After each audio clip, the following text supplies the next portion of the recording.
इस महीने की 8 तारीख को सुबह 10 बजे इस नाबालिग लड़की को इस मुलजिम ने अगवा करने की कोशिश की, इसके शैतानी पंजों से, मगर ये जिधर भी जाती ये खूंखार भेड़िए की तरह उसे आकर दबोच लेता। आपकी दुआ से मैं ही सोच, लेकिन खुशकिस्मती से एक पुलिस कांस्टेबल उस तरफ आ निकला और उसने इसे गिरफ्तार करके इस बच्ची की जान और इज्जत आबरू को बचा लिया। सर मेरे ख्याल से आपकी दुआ से। और अब ये मुलजिम अपने गुनाहों पर पर्दा डालने के लिए यह साबित करने की कोशिश कर रहा है कि ये अंधा है, ये ढोंग है, योर ऑनर। इस शहर के मशहूर और मारूफ इंडस्ट्रियलिस्ट मिस्टर सुनील कपूर मुलजिम के हक में यह गवाही देने के लिए आए हैं कि पहले ये उनकी फैक्ट्री में काम करता था, जहां एक हादसे में ये अपनी आंखें गंवा बैठा और ये वाकई में अंधा है। ये झूठ है, मुलजिम का अंधापन झूठ है, सुनील कपूर की गवाही झूठ है। योर ऑनर, इन सब बातों पर विश्वास न करते हुए मुलजिम धर्म कुमार को उसके इस अधर्म के काम पर सख्त से सख्त सजा दी जाए। ये पीपी साहब तो हरी मिर्ची खाए हुए घोड़े की तरह हिने ना कर बैठ गए आपकी दुआ से। अब आप हरी घास खाई हुई गाय की तरह खड़े हो जाइए और 2 शब्दों में इस केस की अगली तारीख मांगकर बैठ जाइए आपकी दुआ से। Any defence counsel? Yes your honour.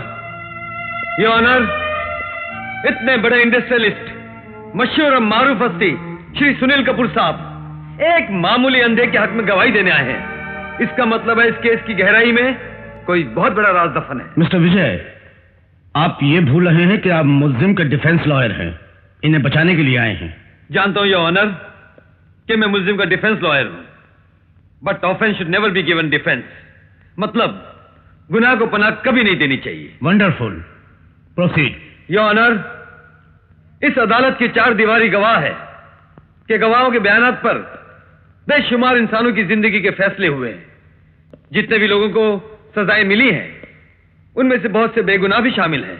इसके बावजूद कानून की इस किताब को हम इज्जत भरी निगाह से देखते हैं। इस पवित्र किताब का सहारा लेकर इसके शब्दों से खिलवाड़ करके गुनाह और जुर्म की परवरिश करते हैं, लेकिन फिर भी कभी ना कभी किसी ना किसी वक्त यह किताब गरीबों को इंसाफ दिला कर रही है। इंसान सच को छुपाने की कोशिश करता है, ढोंग करता है, लेकिन यह किताब उस ढोंग का सीना चीरकर सच्चाई को बाहर निकालती है।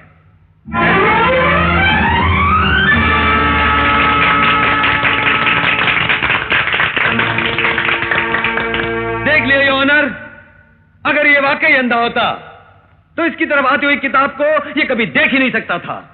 इसने किताब को नहीं पकड़ा, बल्कि किताब ने इसके झूठ को पकड़ लिया।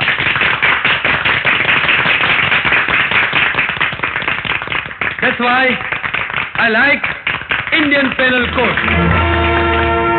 What? विजय ने? I'm sorry सुनील साहब, मैंने तुझे तारीख आगे बढ़ाने के लिए भेजा था और वो कमाल है। I'm sorry, I'm really very very sorry. चलो विजय बाबू, मेरी बात। विजय, बाबू, ये तुमने क्या किया?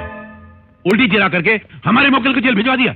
वो झूठा केस था अंकल, उसको जीतना बहुत अन्याय था, इसलिए मैंने जीरा की। इसमें कौन सी गलती की? वकीलों के लिए झूठ और सच कुछ नहीं होता है, बल्कि जीतना और हारना होता है।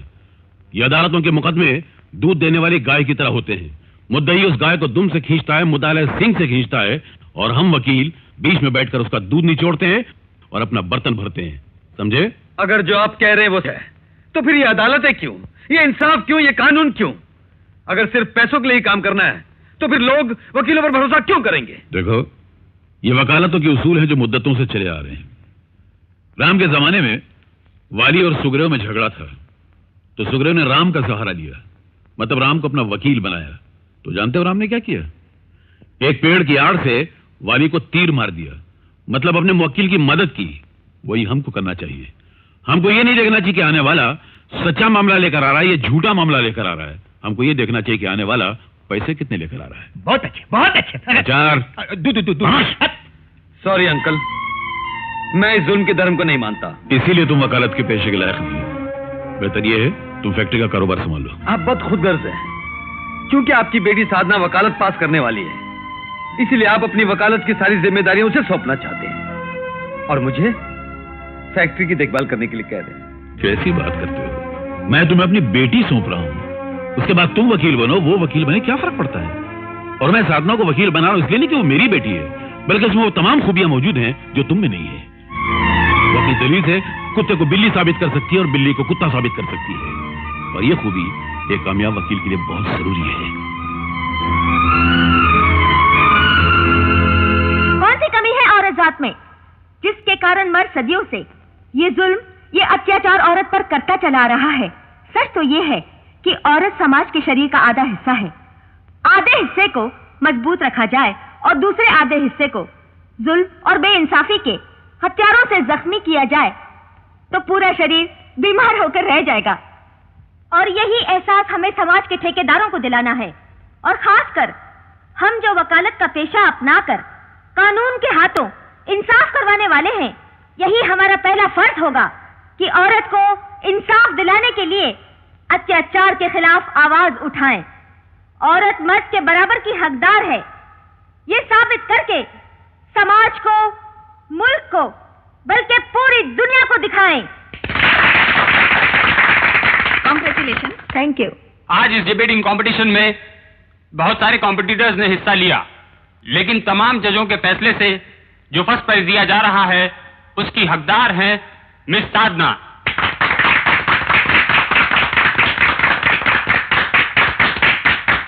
Thank you. Give her a big hand. Thank you. Thank you. Hi darling, heartiest congratulation. Thank you. मुझे तो पहले ही मालूम था कि तकरीरी मुकाबले में पहला प्राइज तुम्हें ही मिलेगा। और नहीं तो क्या, अब तो आप समझ गए होंगे कि साधना के साथ बहस करके जीतना बहुत मुश्किल जी है। हाँ, यहाँ तक के घर में भी कोई नहीं जीत सकता। बिल्कुल, वहाँ तो कोई जीत ही नहीं सकता। पहले आप जरा स्कूटर से उतरिए। क्यों क्यों क्यों क्यों क्यों? ये साधना की आराधना है। पकड़ो इस कप को, चलो और पीछे बैठो। पीछे बैठो और मैं? इसीलिए तो कह रही हूँ कि पीछे बैठो और मुझे पकड़ो। लो, अजीब चलो, दादागिरी come है। on। चलो भाई।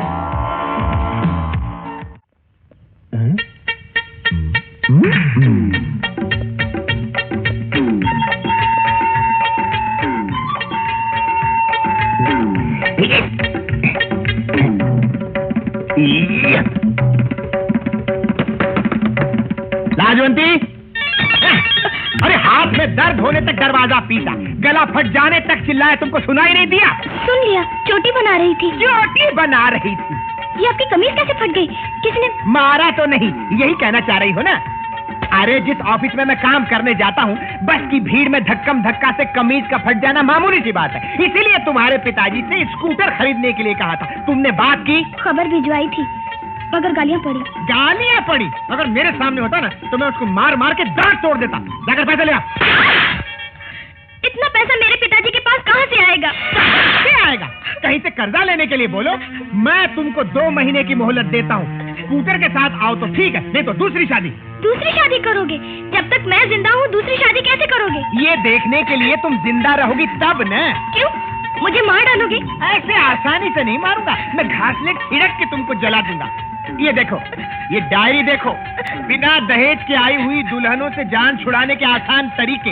इसमें कामयाब 72 फॉर्मूले हैं। अगर तुम चाहती हो कि मैं दूसरी शादी नहीं करूं और तुम जिंदा भी रहना चाहती हो तो अपने मैके जाकर मेरे लिए स्कूटर लेकर आओ। जाओ।